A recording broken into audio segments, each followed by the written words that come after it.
Son las 1:34 de la tarde. Nosotros continuamos en la segunda edición de la Rotativa del Aire. Y esta vez vamos a conversar con el doctor Ernesto Gosser. Él es médico salubrista y profesor de la Universidad Cayetano Heredia. Con él hablamos porque se han elevado los casos positivos de COVID-19 a 455.409 y además el número de fallecidos también está aumentando cada vez más. Estamos batiendo barreras de fallecidos diariamente que en realidad resulta bastante preocupante. Doctor Gosser, ¿cómo está? Gracias por acompañarnos esta tarde. Muchas gracias por la invitación. Buenas tardes. Bueno, ¿cómo vamos a interpretar estas últimas cifras? El ex premier cateriano habló de un pequeño rebrote y la verdad que la gente se le vino encima porque parecía que el rebrote de pequeño no tenía nada, pero esa es una percepción obviamente de las personas que están sufriendo la enfermedad. Médicamente hablando, ¿estamos en un rebrote importante? Estamos en una epidemia dentro de la pandemia en el país que todavía no se ha controlado. Uh-huh. Entonces, no es un rebrote, sino es un aumento, un incremento de casos dentro de la propia epidemia. Y esto parece ser producto pues de la flexibilización de las medidas, pero que probablemente nos obligue a examinar cuáles de ellas tienen más peso sobre este impacto, ¿no? Uh-huh. Por ejemplo, el transporte interregional, que ahora nuevamente se ha restringido en algunos casos, me parece que ha tenido un impacto porque se ha hecho con medidas de protección no completas. O sea, solamente usar la mascarilla y careta, pero sin separación, sin ventilación, es una cosa que puede haber contribuido a que esto aumente. En general, doctor Gosser, la movilización de las personas de un lugar a otro, no necesariamente el abrir la cuarentena, sino el permitir el traslado de personas ha generado no solo en el Perú, sino en varios países problemas, uh-huh. ¿no? Sí, y en nuestro país, como sabemos, el transporte urbano, acá en Lima es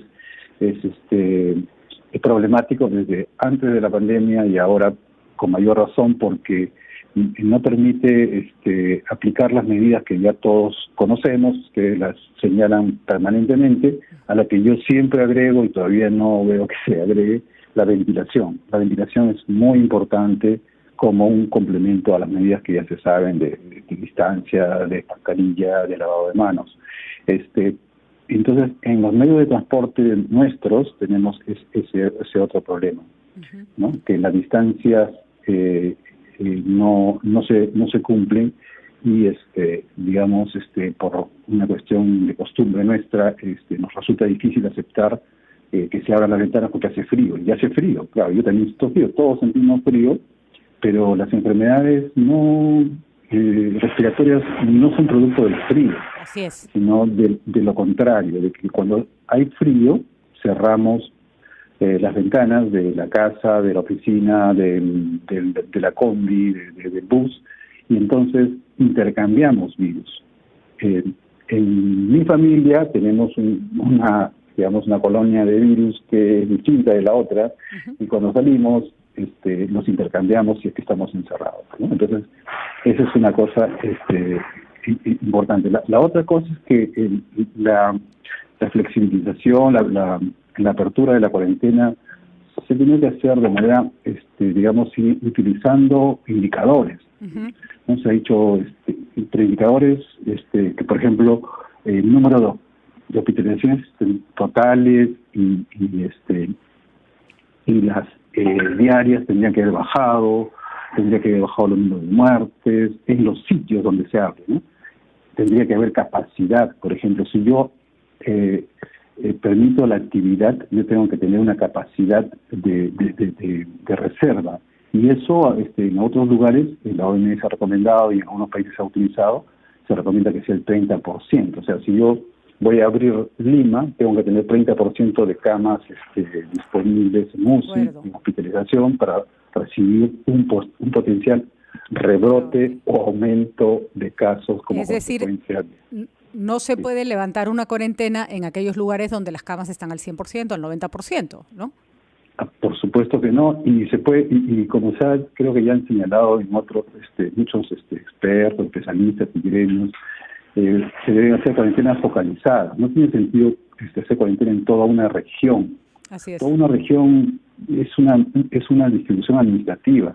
O sea, desde el punto de vista epidemiológico, nosotros tenemos que buscar los puntos donde está el problema con mayor intensidad. Incluso, por ejemplo, un ejemplo que nos podría servir como referencia para los colegas que están en el Ministerio de Salud y encargados de esto, es lo que la estrategia que ha utilizado Nueva York. Nueva York es un estado que tiene ciudades muy congestionadas como conocemos. Así es. Y eso es similar a Lima. Entonces, se dice no se puede cerrar Lima. En Nueva York se abrían por condado. Yo he estado siguiendo eso y ellos utilizaban estos indicadores que le he mencionado. Entonces abrían Queens, cerraban Manhattan y así. Manhattan fue la última en abrirse porque era más congestionada. Entonces, eso se puede hacer, ¿no? Y lo más importante, una cosa importante que yo quiero enfatizar siempre es que este es un tema de salud pública, pero cuando decimos salud pública a veces no entendemos, pensamos que salud pública significa los hospitales que están financiados por el sector público. Salud pública es un campo multidisciplinario que se ocupa de la salud de grupos. Y cuando hablamos, una cosa importante de la atención primaria de la salud que se enfoca en la prevención, y eso tiene que ver con, ya hemos dicho, aumentar las pruebas diagnósticas. Si no hay moleculares, hagamos por síntomas. Eso tenemos que aislar los casos, tenemos que identificar los casos para aislarlos, pero aislarlos bien. Es decir, que una persona que está infectada tiene que tener las condiciones para cumplir la cuarentena, porque si sale, por la razón que sea, va a contagiar a otros y así vamos a seguir. Y yo creo que mucho de eso ha pasado y hay varias cosas. La última cosa que quisiera decir es antes de que haya otra pregunta o se termine, es que los toques de queda en los lugares que tienen cuarentena en este momento deberían ser más tarde y no debería haber toque de queda o cierre los domingos. Eso genera estrés, genera aglomeración, no ha ayudado, debe examinarse, debe retirarse eso. Muy bien, doctor Gosser. Creo que hay varios puntos que usted ha señalado que son absolutamente fundamentales. Primero, seguir y cercar al virus, se ha dicho, y se tiene que hacer. Incluso en países con bajos recursos lo han hecho. O sea, han ido barrio por barrio persiguiendo al virus y cerrándole paso. Y por otro lado, qué importante es su recomendación de abrir las ventanas. El aire fresco no mata, sana. Lo que mata es que los virus estén ahí cocinando en medio de esa sensación de encierro, sobre todo en el transporte público. Hay que abrigarse bien, ¿no es cierto? E ir con las ventanas abiertas. Saltando de una persona a otra, porque los virus son transportados por nosotros. Nosotros somos el mejor medio de transporte para ellos. Así es, somos la mejor combi, como decimos nosotros. Muchísimas gracias, doctor Gosser, por haber conversado con nosotros. Hasta luego. Siempre decimos cuando empieza el programa, abran sus ventanas, aprovechen que entre el aire. Bueno, esa es justamente la idea, ¿no es cierto? Que ustedes puedan tener los espacios bien aireados para poder